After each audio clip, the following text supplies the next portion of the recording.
बच्चों, आज सामान्य हिंदी कक्षा 11 और 12 में हम पढ़ते हैं हास्य रस।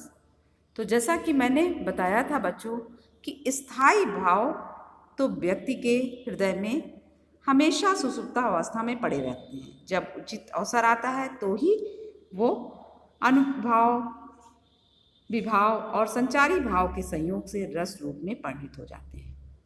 तो जब किसी विशिष्ट व्यक्ति की आकृति, वेशभूषा, वाणी, चेष्टा आदि को देखकर हृदय में विनोद का भाव या हंसने का भाव उत्पन्न होता है तो वहाँ पर हास्य कहा जाता है।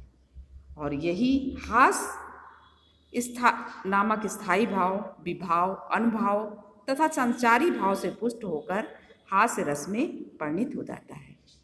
जैसे उदाहरण है, बिंद के वासी उदासी, तपोव्रतधारी, महाबिनु नारी दुखारे, गौतम ती अंतरी तुलसी सो, कथा सुनि भे मुनि ब्रंद सुखारे, भय शिला सब चंद्रमुखी पर से पद मंजुल कुंज तिहारे, कीनी भली रघुनायक जो करुणा करि कानन को पगुधारे। इस छंद में स्थायी भाव हास्य है, बिंद के उदासी वासी आलंबन है, गौतम की स्त्री का उद्धार उद्दीपन है, मुनियों की कथा आदि का सुनना अनुभाव है तथा हर्ष, उत्सुकता, चंचलता आदि संचारी भाव है। एक अन्य उदाहरण, शीस पर गंगा हंसे, भुजन भुजंगा हंसे, हास को ही को दंगा भयो, नंगा के विवाह में। अब बच्चों, करुण रस के बारे में पढ़ते हैं कि करुण रस वह रस होता है जब बंधु विनाश, बंधु वियोग, द्रव्य विनाश और प्रेमी के सदैव के लिए बिछुड़ जाने के कारण करुण रस उत्पन्न होता है। यद्यपि दुख का अनुभव वियोग श्रृंगार में भी होता है, किंतु वहाँ पर मिलने की आशा बंधी रहती है, अतः वहाँ पर शोक स्थायी भाव नहीं होता है। जब शोक नामक स्थायी भाव, विभाव, अनुभाव और संचारी भाव के से संयोग करता है तो करुण रस की दशा को प्राप्त कर लेता है। अभी तो मुकुट बंधा था माथ, हुए कल ही हल्दी के हाथ, खुले भी न थे लाज के बोल, खिले थे चुम्बन शून्य कपोल, हाय रुक गया यही संसार, बना सिंदूर अनल अंगार, वात हत लतिका वह सुकुमार, पड़ी है छिन्ना धार। इन पंक्तियों में विनष्ट पति, आलंबन तथा मुकुट का बनना, हल्दी के हाथ होना, लाज के बोलों का न खुलना आदि उद्दीपन है। वायु से आहत लतिका के समान नायिका का बेसहारे पड़े होना अनुभाव है तथा उसमें विषाद, दैन, स्मृति, जड़ता आदि संचारियों की व्यंजना है। इस प्रकार करुणा के संपूर्ण उपकरण और शोक नामक स्थायी भाव इस पद को करुण रस की दशा में पहुंचा रहे हैं। अब वीर रस। वीर रस वहाँ पर होता है जब युद्ध अथवा किसी कठिन परिस्थिति को देखकर कार्य करने के लिए हृदय में जो उत्साह जागृत होता है, अर्थात जब उत्साह नामक स्थायी भाव, विभाव, अनुभाव और संचारी भाव से संयोग करता है तो वहाँ पर वीर रस की निष्पत्ति होती है। जैसे पीर तुम बढ़े चलो, धीर तुम बढ़े चलो, सामने पहाड़ है सिंह की दहाड़ है।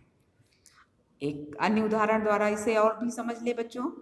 क्रुद्ध दशानन वीर भुजन, सो लय कपि रीछ अनीसर बट्टत, लक्षण तक्षण रक्त किए दृक लक्ष, विपच्छन के सिर कट्टा, मार पछारू पुकारे दुहु दल, रुंड झपट्टी दपट्टी लपट्टत, रुंड लड़े भट्ट मत्थनि लुट्टत, जोगिन खप्पर ठट्ठन ठट्ठत। यहाँ पर लंका के युद्ध के दृश्य में रीछ बानरों की सेना को देखकर रावण के युद्ध का वर्णन है। रावण के हृदय में उत्साह स्थायी भाव है। रीछ तथा बानर आलंबन है। वानरों की विभिन्न लीलाएं उद्दीपन है। नेत्रों का लाल होना, शत्रुओं के सिर को काटना आदि अनुभव है। उग्रता, अमर्ष आदि संचारी भाव है। अब बच्चों पढ़ते हैं शांत रस। शांत रस जब किसी व्यक्ति को तत्व के ज्ञान की प्राप्ति हो, अर्थात संसार से वैराग्य उत्पन्न हो, वहाँ पर शांत रस की निष्पत्ति होती है। जहाँ पर ना तो दुख होता है, ना सुख होता है, ना द्वेष होता है, ना कोई राग, ना कोई इच्छा। ऐसी मनुष्य स्थिति में उत्पन्न रस को मुनियों ने शांत रस कहा है। इस प्रकार जब निर्वेद नामक स्थायी भाव, अनुभाव, संचारी भाव, विभाव से संयोग करके रस रूप में परिणित होता है, तो वहाँ पर शांत रस की निष्पत्ति होती है। कबहू हों यही रहन रहूँगा, श्री रघुनाथ कृपाल कृपाते संत सुभाव बहोंगे। जथा लाभ संतोष सदा, काहू सो कछु न चाहूँगो। परहित निरंतर मन क्रम वचन नेम निभाऊंगो। इस पद में तुलसीदास ने श्री रघुनाथ की कृपा से संत स्वभाव ग्रहण करने की कामना की है। संसार से पूर्ण विरक्ति और निर्वेद स्थायी भाव है। राम की भक्ति आलंबन है। साधु संपर्क एवं श्री रघुनाथ की कृपा उद्दीपन है। धैर्य, संतोष तथा अचिंता अनुभाव है। निर्वेद, हर्ष, स्मृति आदि संचारी भाव है। इस प्रकार यहाँ पर शांत रस की निष्पत्ति हुई है। तो बच्चों, इस तरह से आपकी रस की कक्षा समाप्त होती है। अब अगले कक्षा में हम अलंकार पढ़ेंगे।